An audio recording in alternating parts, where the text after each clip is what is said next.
এটা ইম্প্যাক্ট হবে কর্পোরেট পলিসিতে, তাদের মানে তাদের এক্সপেন্স লেভেলে খরচ কমানোর জন্য। এটা মোস্টলি নন লাইফের কেস। সুতরাং আলটিমেটলি আমাদের কোম্পানির ম্যানেজমেন্ট এক্সপেন্স কমে আসবে। অ্যাট দ্য সেম টাইম যারা ইনভেস্টর আছে, শেয়ার হোল্ডার আছেন, শেয়ার রিটার্ন ভালো হবে, এটুকু বলতে পারি।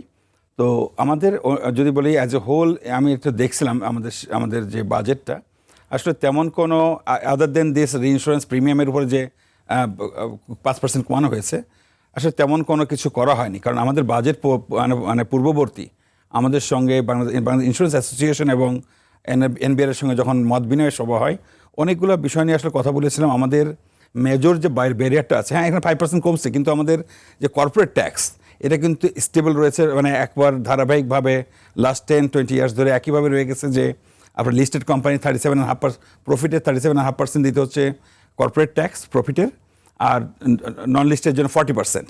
কিন্তু আমাদের এখানে এই ইন্স্যুরেন্স সেক্টরটাকে মানে এই কস্ট মিনিমাইজেশনের জন্য, এবং আপনি জানেন যে বিশেষ করে লাইফের ক্ষেত্রে যদি বলি, এই কর্পোরেট ট্যাক্সটা যখন কমে তখন কিন্তু আমাদের পলিসি হোল্ডার সারপ্লাসটা বেড়ে যায়, এবং সেখানে গ্রাহকরা যখন ম্যাচুরিটিতে আসে তখন কিন্তু পজিটিভলি দেখে যদি তখন কিন্তু তাদের রেট অফ রিটার্নটা ভালো পায় এবং কম্পিটিটিভ হয় উইথ আদার ফাইন্যান্সিয়াল প্রোডাক্টস।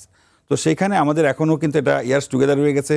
ইন্ডাস্ট্রিতে যারা অন্য সেক্টরে একটা লোয়েস্ট কিন্তু বাংলাদেশে এখন 22.5% পর্যন্ত আছে। সো কিছু ইন্ডাস্ট্রি হয়তো সেটা ফাইন্যান্সিয়াল না, non financial institutions they are paying corporate tax at a lower rate of 22.5%।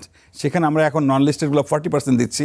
So এটা একটা বিশাল একটা আমাদের কোম্পানির মানে বিশেষ করে আমাদের পলিসি হোল্ডার এবং শেয়ার হোল্ডারদের এবং জন্য বেশ বড় ব্যারিয়ার।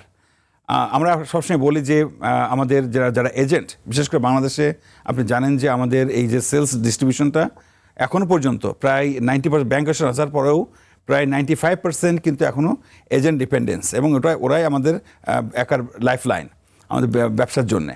তো সেখানে কিন্তু এজেন্টরা যত কমিশন পাক না কেন, এআইটি ট্যাক্স তাকে 5% দিতে হচ্ছে। তো এটা একটা বড় বৈষম্যের শিকার।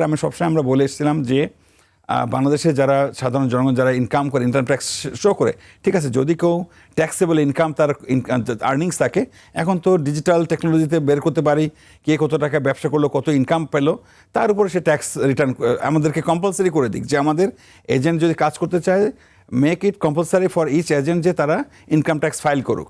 কিন্তু সেখানে না করে আমাদের এই ইয়ার্স টুগেদার প্রায় অলমোস্ট 20 ইয়ার্স ধরে চলছে যে এজেন্টের যে কমিশনটা আছে তার উপর 5% এআইটি দিতে হচ্ছে। সো সেখানে আমাদের এই যে এজেন্টের ইনকাম কমে যাচ্ছে, এখন তাতে কী হবে, আমাদের নতুন রিক্রুটমেন্ট, রিটেনশন এবং নিউ বিজনেস গ্রোথে আগেও যেরকম চ্যালেঞ্জ ছিল, এই চ্যালেঞ্জটা রয়েই গেল যেটা আমাদের যে পলিসি হোল্ডার, যেটা অনেক সময় বলে যে it's not profitable to invest in insurance sector.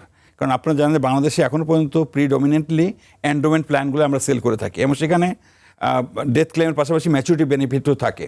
তো সেখানে যে সারপ্লাসটা হয়, যে ইনভেস্টমেন্ট অ্যান্ড যে টাকাটা প্রিমিয়াম দিয়েছে এবং ম্যাচুরিটি বেনিফিট যেটা হলো, সারপ্লাস উপরে কিন্তু একটা বাই ডিফল্ট 5% ট্যাক্স দেওয়া আছে। সো এটাও কিন্তু আমাদের গ্রাহকদেরকে আলটিমেটলি নিরুৎসাহিত করে। আমাদের যে পেনিট্রেশনটা, এই পেনিট্রেশনটাকে হেল্প করার জন্য আমাদের মনে হয় যে, কারণ ইন্স্যুরেন্স সেক্টর কী করে, ইন্স্যুরেন্স সেক্টর আমাদের যে প্রিমিয়াম আর্ন করি, আসলে আলটিমেটলি আমরা কিন্তু এই টাকাটাকে আমাদের ইকোনমিতে ইনভেস্ট করি, ব্যাংকিং সেক্টর ইনভেস্ট করি, যেটা তারা লার্জ ইনভেস্টমেন্টের একটা লং টার্ম ফান্ড। কারণ ব্যাংকে যারা এফডিআর করে, অন্য কিছু করে, short term investment, but insurance কোম্পানিতে যারা ইন্স্যুরেন্স পলিসি বাই করে, তারা 10 ইয়ার্স 20 ইয়ার্স ধরে একটা পলিসি করে, এবং সেখানে একটা লং টার্ম একটা ইনভেস্টমেন্ট সরকারের ইকোনমিতে একটা ক্যাশ ফ্লোর অপরচুনিটি আসে।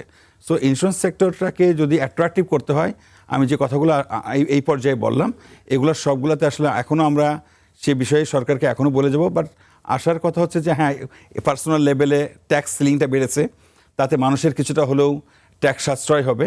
বাট আমাদের যেহেতু আবার ইনফ্লেশনটা অনেক হাই, সো এটা ওই যেটুকু সাশ্রয় হবে ইনফ্লেশনটা খেয়ে ফেলছে।